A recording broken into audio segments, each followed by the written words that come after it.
vous soyez, doit vous donner la parure que le roi veut que vous puissiez paraître dans sa présence. L'évangile éternel vous donne le parfum qui ne fait pas vomir le roi.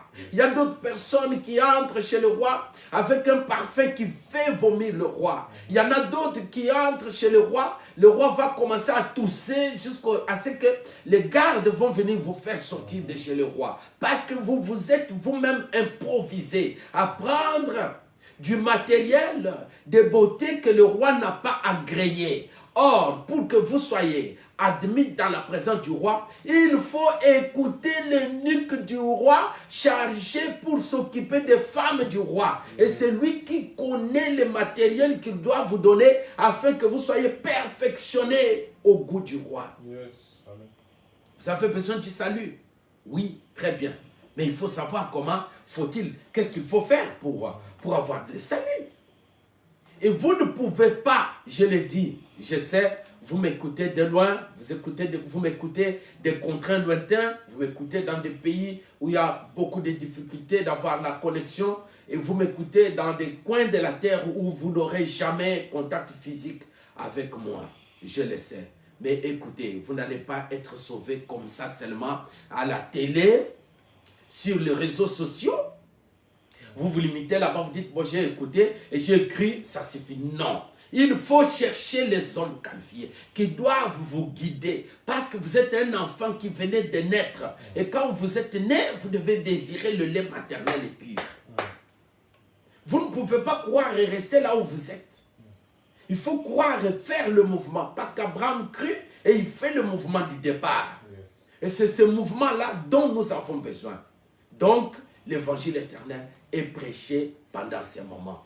Et c'est cet évangile que tout le monde doit adhérer, comprendre et prêcher, répéter cet évangile. Et c'est cet évangile qui va vous sauver d'abord, vous qui le répétez, et le peuple sur qui le Seigneur vous a établi. Les hommes et les femmes qui vous ont fait confiance, ils sont venus. Il faut que chaque pasteur ait le souci de présenter les hommes auprès du Seigneur, le jour où le Seigneur viendra apparaître dans ce monde. Il faut que chacun qui se déclare être serviteur ou servante de l'Éternel, comme vous le voulez, que vous ayez le souci ces jours-là de présenter les hommes devant le Seigneur, les hommes sauvés. Vous savez comment vous allez le faire? Avant de présenter les hommes sauvés devant le Seigneur, il faut que vous-même vous soyez sauvés. Et que vous-même vous soyez admis à vous présenter devant le Seigneur. Dès que vous êtes admis à vous présenter devant le Seigneur, en ce moment-là, vous pouvez aussi présenter les autres personnes. Pour que vous-même vous puissiez vous présenter devant le Seigneur, il ne faut pas que vous soyez un simple répétiteur de ces choses. Vous méditez pour les autres. La parole de Dieu n'a pas des effets en vous. Voilà pourquoi ça devient une lettre morte. Vous ne pouvez regrouper que des gens du même plumage que vous. Gloire au Seigneur. Il faut que cette parole travaille l'orateur, la personne qui se présente. On ne peut pas admirer quelqu'un parce qu'il parle bien de la parole. Non, on admire quelqu'un qui vit d'abord la vie de la parole. Parce que l'orateur est plus parmi les frères. Il était déjà frère, converti. Il a eu le Saint-Esprit. Il a eu le temps de se laver dans la parole. Il a eu le temps de mettre la parole de Dieu en pratique. Et c'est cet homme-là maintenant qui sera sélectionné par le Seigneur pour pouvoir parler de lui auprès du peuple. C'est ça l'évangile éternel. On ne peut pas se déclarer être de l'évangile éternel et continuer à vivre la vie qui n'est pas conforme à l'évangile éternel. On ne peut pas, parce que l'évangile éternel, ce n'est pas un slogan. L'évangile éternel, c'est une vie. Ce que la loi n'a pas fait dans l'ancienne dispensation, c'est ce que l'évangile éternel vient faire en ce moment. Conduire le peuple vers la perfection. Le perfectionnement des saints. Gloire au Seigneur. À tout le peuple, à toutes les nations. Maintenant, notre frère Samson va proposer l'énigme. Hein? Il va proposer l'énigme. Il va dire au peuple, de celui qui mange est sorti ce qui se mange. Il va dire au peuple, si vous me donnez l'explication de cette énigme, moi je vais vous donner 30 chemises, 30 vêtements de réchange. Très bien. C'est quoi l'énigme de celui qui mange est sorti ce qui se mange. Ah, ça c'est trop bien, ça se trouve dans la Bible de votre pasteur, ça se trouve dans la Bible de votre évangéliste. Votre évangéliste peut aller dire Jésus a marché sur les eaux, Jésus a multiplié les... Bon, très bien, mais de celui qui mange est sorti ce qui se mange. Qu'est-ce que cela signifie? C'était ça l'énigme. Et la Bible nous montre que c'est une parabole. Et que la Bible, les Écritures, sont une parabole. Et que lorsque Jésus vient, il ne parle qu'en parabole. Et parce qu'il parle en parabole, il va prendre un petit groupe de gens, entrer avec eux dans la maison. Il va leur dire, maintenant vous, écoutez ce que signifie la parabole. Yes. Mais eux, ils vont lui reprocher. Ils vont dire, mais maître, bien sûr, nous, avant d'écouter l'explication de la parabole, mais pourquoi tu leur as parlé en parabole? Ils étaient aussi venus pour écouter. Jésus dit, oui, j'ai accompli les prophètes. Parce que dans les prophètes, il est écrit, tu leur parleras en parabole pour qu'ils n'entendent pas. Et s'ils n'entendent pas, ils ne se convertiront pas et je ne les guérirai pas. C'est ce que le frère Paul vient ramasser pour dire que Dieu leur a envoyé un esprit d'incrédulité. Il leur a envoyé un esprit d'assoupissement. Il leur a envoyé un esprit d'égarement afin qu'ils puissent avoir la haine contre la vérité. Vous savez pourquoi aujourd'hui nous sommes ennemis? Vos ennemis, parce que nous vous disons la vérité. Aujourd'hui, nous sommes vos ennemis parce que nous nous sommes positionnés du côté de la vérité. Et Dieu vous a envoyé un esprit d'égarement pour haïr la vérité et toujours croire au mensonge. Comment vous allez continuer à croire en la personne qui ne vit pas la vie de la parole du Seigneur? Comment c'est possible? Comment c'est possible? Vous-même, vous savez que la personne qui est devant nous ne vit pas la vie de la parole de Dieu, mais vous le suivez. C'est un esprit d'égarement. Comprenez déjà que vous êtes perdu. Parce qu'on ne se moque pas du salut. On ne peut pas refuser la vérité pour raison de quoi que c'est. Non.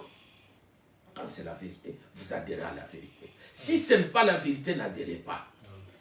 La vérité, c'est que la personne qui vous déclare la vérité, lui-même est transformé.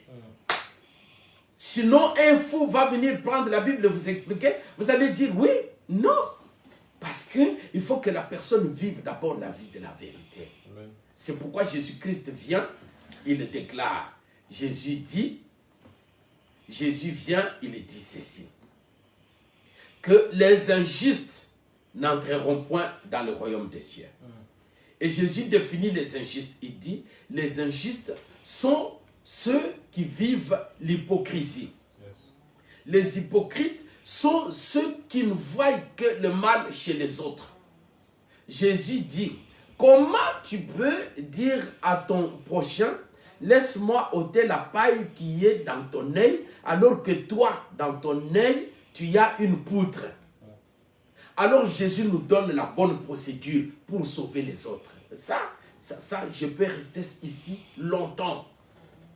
Parce que nous avons compris que beaucoup de gens se sont improvisés dans cet évangile. Pour comprendre ceux qui se sont improvisés dans cet évangile, il faut prendre seulement la Bible, mettre la Bible devant vous. Vous allez comprendre.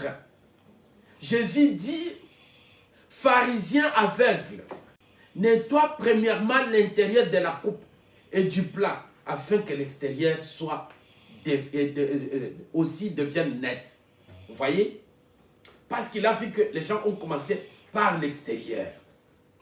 L'extérieur, c'est quoi? Les déclarations. L'évangile là, c'est ça. Oui, vous voyez quand on dit comme ça, c'est ça. Et le tombeau de Jésus, c'est ça. L'extérieur, les déclarations. Mais Jésus dit, commence par l'intérieur. Commencez par l'intérieur, c'est-à-dire prendre la parole là, faire d'abord de la parole ta propre vie. Dès que la parole devient ta propre vie, en ce moment-là, tu pourras aller la porter aux autres à l'extérieur. L'extérieur deviendra propre. Amen. Malheur à vous, scribes et pharisiens hypocrites. Parce que vous ressemblez à des sépulcres blanchis. Vous êtes tombeaux blanchis. C'est-à-dire, par l'extérieur, On peut voir un homme de Dieu et tout. Mais vous de même, au dehors, vous paraissez juste. Paraître juste au dehors, c'est quoi? C'est avoir seulement la parole dans la bouche. Avoir les versets, beaucoup de versets dans la bouche. Avoir beaucoup d'explications dans la bouche. C'est paraître devant les gens, surtout quand vous êtes devant les autres qui s'appellent aussi comme vous, ministre, je ne sais pas quoi, et c'est là votre terrain. Il dit, vous paraissez.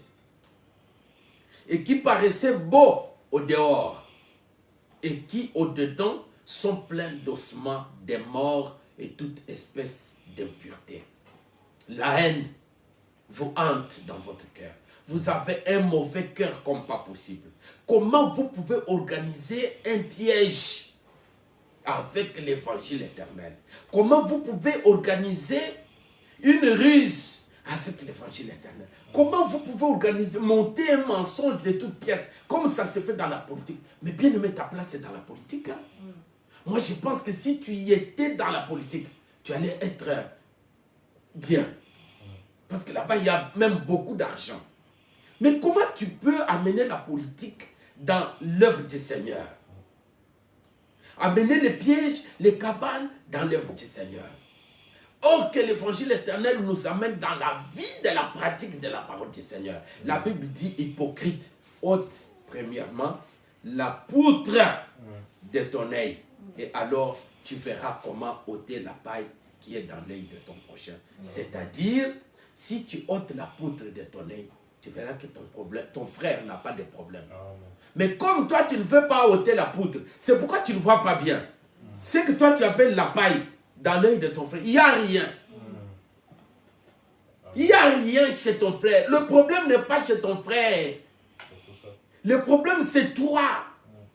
C'est pourquoi l'évangile éternel nous appelle à nous courber, à nous regarder nous-mêmes, à nous humilier, à nous regarder, à s'occuper de nos propres affaires. Aujourd'hui, l'église est pleine des hypocrites, plein de méchanceté, plein de personnes qui savent le mal et le bien, et qui choisissent le mal. Ils s'affichent même en choisissant le mal. Ils s'affichent. Ils trouvent bien, ils s'affichent le mal. Parce qu'aujourd'hui, vous savez, Satan n'est plus caché. Hein.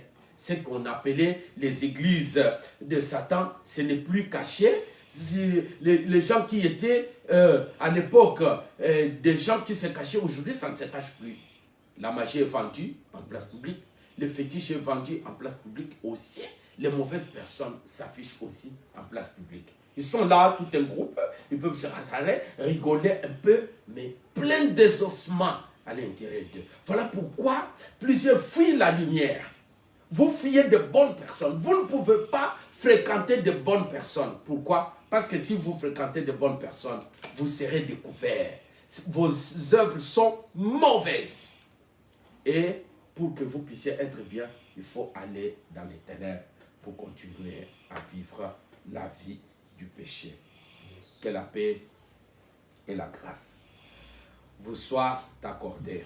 Demain, nous allons continuer avec notre thème sur l'évangile éternel et nous allons parler de l'appel au ministère.